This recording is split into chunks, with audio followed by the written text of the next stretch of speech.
They shook hands for the cameras, smiles, flashbulbs, and perfectly staged photo ops. But behind the scenes, tension was boiling quiet, then sharp, then roaring like a wildfire. Canada and the United States, two of the world's most deeply integrated trading partners, were about to go head-to-head in a brutal, escalating tariff war. A war not fought with bullets or bombs, but with steel, aluminum, dairy, and digital data. And what started as a few tweets from the White House soon turned into a high-stakes standoff that reshaped global trade and exposed the fragile balance of economic diplomacy. But wait, before we dive into this whirlwind of political power plays, corporate casualties, and hidden negotiations that will make your jaw drop, let me ask you something. What if I told you that a single decision made over a phone call that lasted less than 10 minutes nearly collapsed a billion-dollar industry in Canada overnight?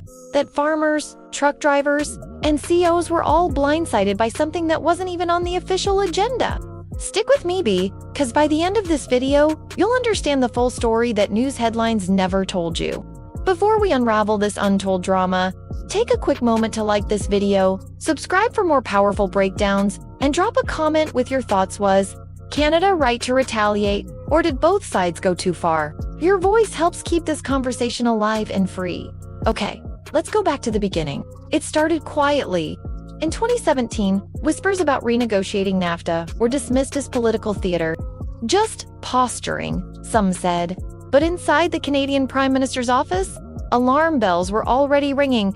Trudeau's advisors scrambled to map out pressure points, while in Washington, President Trump's administration prepared to rip up trade playbooks that had lasted decades. Then came this deal in aluminum tariffs. March 1st, 2018, President Trump stands before reporters and drops a bombshell. We're going to build our steel industry back. And if you don't like it, you'll pay. That was the message, direct, uncompromising, and aimed at allies and adversaries alike. Canada was stunned. It was the largest supplier of both metals to the U.S. and had been exempt from previous threats. But not this time.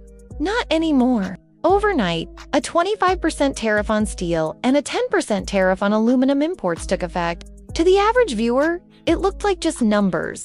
But to a small mill owner in Hamilton, Ontario, it was a death sentence.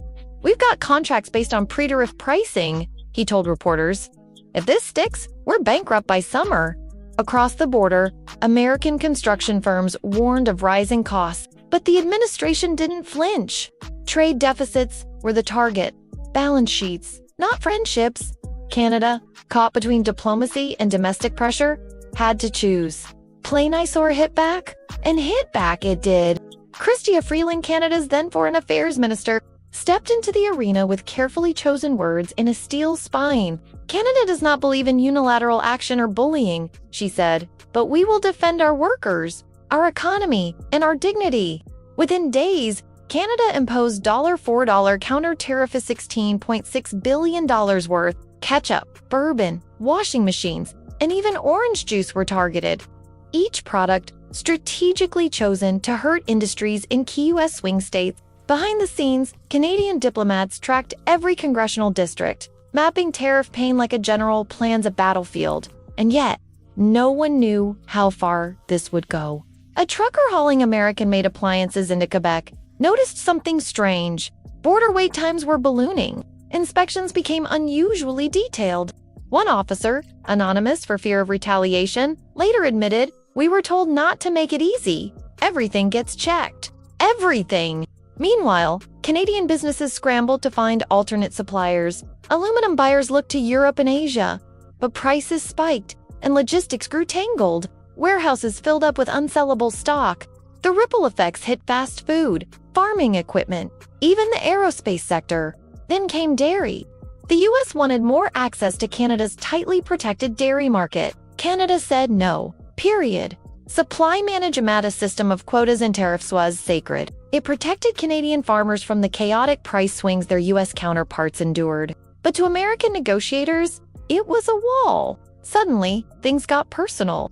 In June 2018, the G7 summit in Charlevoix, Quebec, ended in disaster.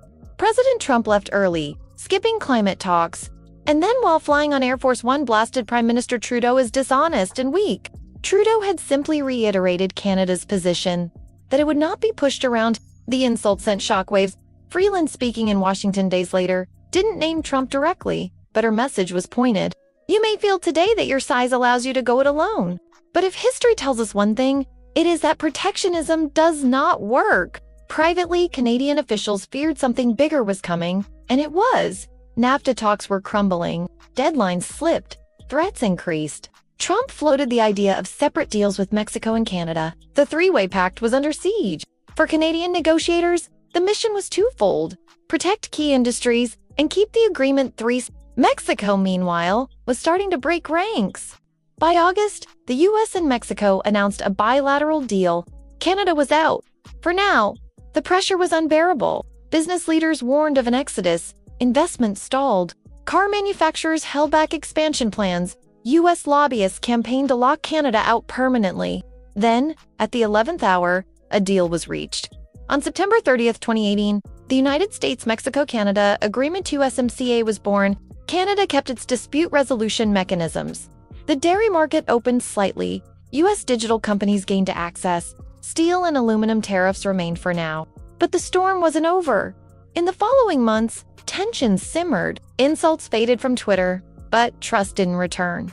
It was clear the old friendship had been tested, and something had shifted. By mid-2019, a truce on metals was reached. Tariffs were lifted. Champagne corks popped in Ottawa, but scars remained. And questions still linger. Did Canada win by standing firm? Or was it simply lucky to escape worse? Was Trump right to challenge the status quo? Or did he break something that might never fully mend? One thing is certain, trade isn't just about goods. It's about power, identity, and survival. And the next fight, it may not involve steel or dairy. It could be about data, about digital borders, about who controls your information and who profits from it. The tariff war was just the beginning. And as global alliances shift and elections reshape priorities, Canada and the U.S. will face new choices. Will they cooperate, compete, or collide once again? Thanks for watching this deep dive. If you made it this far, you're the kind of thinker who doesn't settle for surface-level news. So hit that like button, share this video, subscribe for more untold stories that shape our world, and drop a comment. Where do you think the next battle will happen? Is trade the new front line of global conflict? Because the game is far from over.